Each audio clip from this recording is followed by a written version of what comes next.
Apes, sudah dukung Anies, bawa Rizik pulang. Ponakan JK kena jerat hukum.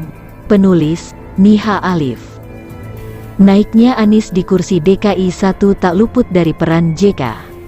Anies yang bukan orang parpol dan sudah diberhentikan dari kementerian mendapat tawaran dari Kuat berkat JK. Sayang, insting Jokowi memang jauh berbeda dari JK. Anies yang dipecat lantaran tak bisa kerja tetap saja tanpa karakter. DKI kian amburadul di bawahnya. Banjir tak bisa diatasi, rumah DP 0 terancam mangkrak, dan korupsi gila-gilaan di jajaran bawahannya. Dengan segala kegagalan Anies, maka tak pelak kalau JK terus memutar otak. Akhirnya yang ada di benaknya cuma membawa pulang Rizik, si raja pembuat onar. Naasnya Rizik membuat onar saat ada pembatasan ketat ketika pandemi corona. Kita berterima kasih pada Tuhan, karena hikmah di balik corona, Rizik dipenjara dan FPI di bumi hanguskan. Meski terus memoles Rizik dengan banyak pujian, JK akhirnya harus tetap menelan pil pahit. Dua jagoannya keok karena ketololan mereka sendiri. Jadi, jika sewaktu-waktu borok korupsi keluarga JK dibuka, pemerintah langsung fokus sasaran karena pengacau negara telah tiarap. Dan benar saja, tak lama kemudian ponakan JK telah jadi tersangka. Padahal kasus kericuhan Bukopin sudah menyeruak tahun lalu. Mau minta tolong Anies, ternyata ia gubernur gadungan yang miskin prestasi. Bawa pulang Rizik malah ujungnya Rizik sendiri di kerangkeng.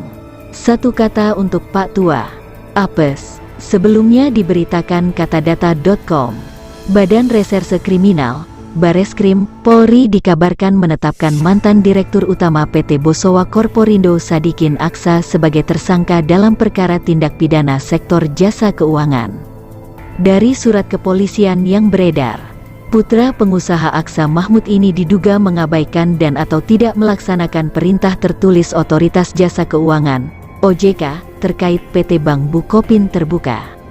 Surat yang dimaksud adalah Surat OJK nomor SR 28D-03/2020 tertanggal 9 Juli yang memerintahkan pemberian surat kuasa khusus tim Technical Assistance PT BRI untuk menghadiri rapat umum pemegang saham luar biasa RUPSLB PT Bank Bukopin terbuka. Namun PT Bosowa Korporindo tidak melaksanakan perintah tersebut. Adapun Bosowa adalah pemegang saham pengendali sebelum Kookmin Bank.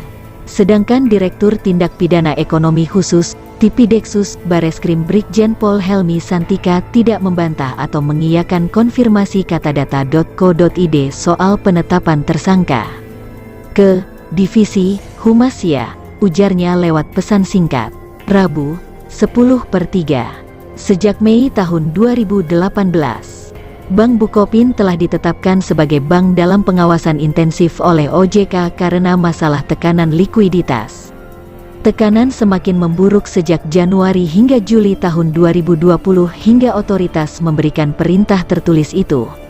Mungkin saat ini sudah waktunya JK menuai hasil perbuatannya. Tak selamanya mantan penguasa dan mafia bisa terus semena-mena.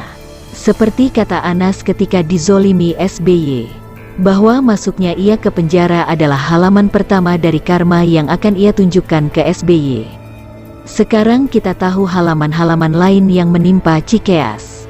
Dari ditikung kadernya sendiri dengan KLB yang menaikkan Muldoko, hingga pelaporan AHY ke polisi karena memalsukan akta pendirian. Cikeas akan mengalami masa-masa sulit yang lebih tragis. Ini lantaran ketamakan yang menggurita dari sang mantan. Kemungkinan ia tak mengalami hari-hari berat seperti sekarang. Jangankan jalan-jalan bersama cucu dan menikmati hari tua. Hari-hari Pepo justru sibuk memikirkan nasib AHY dan Ibas. Kemungkinan besar setelah keluar dari penjara nanti, Anas akan bekerja di penjara. Sama halnya yang kini menimpa JK yang tamak kuasa. Bukannya menikmati masa tua dengan santai, dirinya justru harus sibuk mengurusi ponakan, Sadikin Aksa. Orang ini juga disebut-sebut sebagai kecipratan proyek Formula E. Bahasa keluarga Cikeas dan JK sangat kompak menggarong uang negara. Baru awal Jokowi perubahan di periode kedua saja borok mereka terbuka semua. Ini semua karena Jokowi memang presiden jujur. Makanya pantang menyerah menutup borok mafia. Beda hubungan kalau presidennya korup seperti SBY. Tak mungkin ia buka-bukaan karena ia sendiri kecipratan. Namun, giliran orang bersih tapi ketahuan berseberangan seperti Antasari dan Anas, SBY akan membuat mereka berdosa agar dapat meningkatkannya.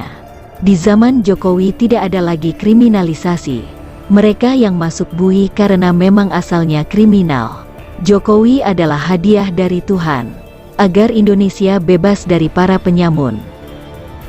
Baik Sobat Berita, demikian kilas berita terkini. Untuk update berita lainnya, silahkan subscribe dan nyalakan loncengnya. Jangan lupa berikan like dan komentar serta bagikan di sosial media Anda. Sampai jumpa pada berita selanjutnya.